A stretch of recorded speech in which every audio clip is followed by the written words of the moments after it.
¿Cómo se reconoce el verdadero arrepentimiento? ¿Cómo saber si una persona que ha pecado de verdad está arrepentida?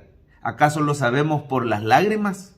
Supe de una persona, era un hombre que le había fallado a su esposa, había sido infiel. La esposa lo perdonó, él derramaba lágrimas de arrepentimiento, lloraba, pero al tiempo lo volvía a hacer. Y así como a la tercera vez que la esposa nuevamente lo cachaba en adulterio, él volvía a llorar y le volvía a suplicar que lo disculpara, que lo perdonara, que ya no lo iba a volver a hacer. Y ella las primeras 2 veces había llorado y había sufrido mucho, pero esta ya era la tercera vez. Y ella sin lágrimas y sin llanto solo le dijo, no, mira, deja de estar llorando. Si es que el verdadero arrepentimiento no necesariamente son lágrimas en los ojos, sino un cambio verdadero en el corazón. Si tú de verdad estuvieras arrepentido, eso se notaría en un cambio en tu vida. El arrepentimiento bíblico es un cambio en la forma de pensar que lleva a un cambio verdadero en la forma de actuar. Y hay 3 rasgos bíblicos del verdadero arrepentimiento. Lo primero es un reconocimiento sincero de que hemos fallado. Por supuesto que incluye también dolor por haber fallado. Puede ser que haya lágrimas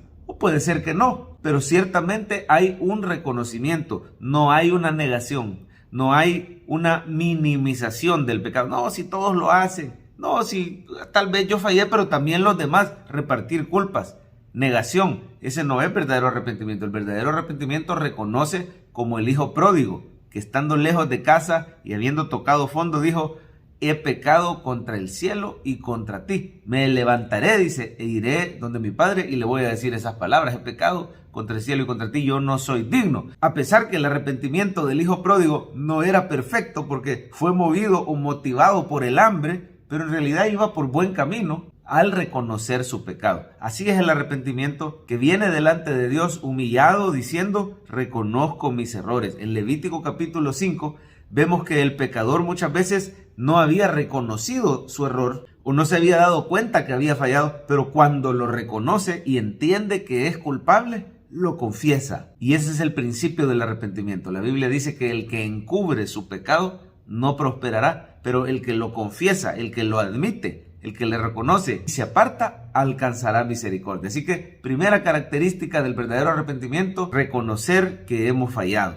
La segunda característica es reconocer que solo en Jesús tenemos perdón de pecado. Esto es importante porque cuando el Espíritu Santo llega a la vida de una persona, no solo la convence de pecado, sino también de justicia y de juicio. ¿Qué quiere decir eso? Significa que el Espíritu Santo nos hace admitir que hemos fallado, pero también nos hace reconocer que en Jesús podemos ser justificados. ¿Y qué quiere decir justificados? Que por medio del sacrificio de Cristo, Él se lleva nuestro pecado o nuestras culpas en la cruz y nosotros recibimos su perfección moral, su justicia perfecta. El Espíritu Santo nos convence de esa justicia de Cristo. ¿Y de juicio qué quiere decir? Que ya nuestros pecados fueron juzgados en la cruz del Calvario, que ya Satanás fue vencido en la cruz del Calvario. Usted y yo podemos recibir perdón y salvación y una relación correcta con Dios a través del sacrificio de Cristo. Mire qué interesante que en Levítico capítulo 5 se ve que tenía que haber siempre un sacrificio. Y ese sacrificio nos apunta hacia el sacrificio de Cristo. No era la sangre del animalito la que limpiaba de pecado. Era la fe del ofrendante, la fe del pecador al realizar ese sacrificio que de forma indirecta nos estaba apuntando al sacrificio de Cristo. ¿Cómo sabemos que no era el animalito el que limpiaba de pecado? Porque los que no tenían dinero no podían llevar un becerro, llevaban algún ave, y los que no podían llevar un ave podían llevar un puchito de harina. El Señor lo que estaba viendo era el corazón de fe, que a través del sacrificio la persona iba a ser limpiada y el pecado iba a ser cubierto.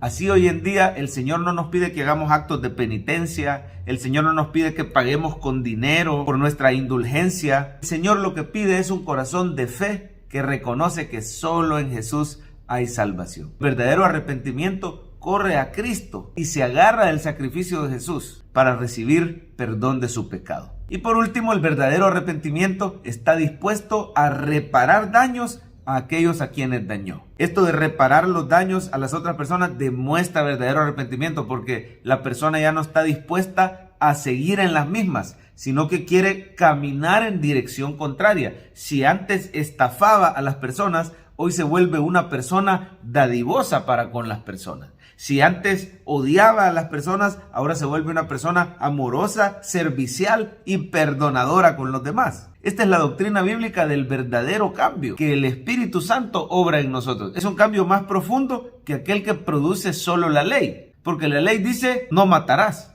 pero el Espíritu Santo en nosotros hace que podamos amar al prójimo. La ley dice no hurtarás, pero el Espíritu Santo hace que seamos dadivosos con el prójimo. Si usted se enfoca todos los días en tratar de cumplir la ley, va a terminar haciendo lo contrario, porque así es nuestra naturaleza humana.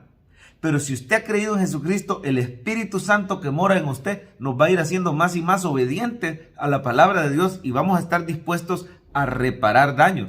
Vamos a utilizar nuestro tiempo, nuestros recursos, nuestra vida entera para tratar de amar al prójimo y hacer lo contrario que antes hacíamos cuando hay verdadero arrepentimiento. Por ejemplo, Zaqueo. Cuando llega Jesús a su casa, él recibe ese amor, esa aceptación, esa gracia de Dios. Y en ese momento dice, doy la mitad de mis bienes a los pobres. Ese es un acto de dadivosidad y generosidad que solo el Espíritu Santo puede producir.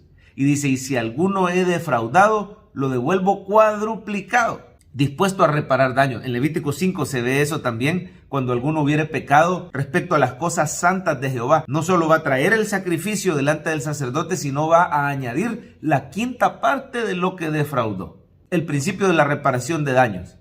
Si usted reconoce que le ha fallado a su familia, a sus hijos, al Señor, ¿de qué manera el Espíritu Santo le está indicando que usted repare daños con aquellos a quienes usted dañó? 3 características del verdadero arrepentimiento: reconoce con humildad haber fallado, reconoce que solo en Jesús hay salvación y está dispuesto a darle la espalda al pecado, a caminar en dirección contraria y a reparar a aquellos a quienes dañó. Que el Señor nos regale verdadero arrepentimiento.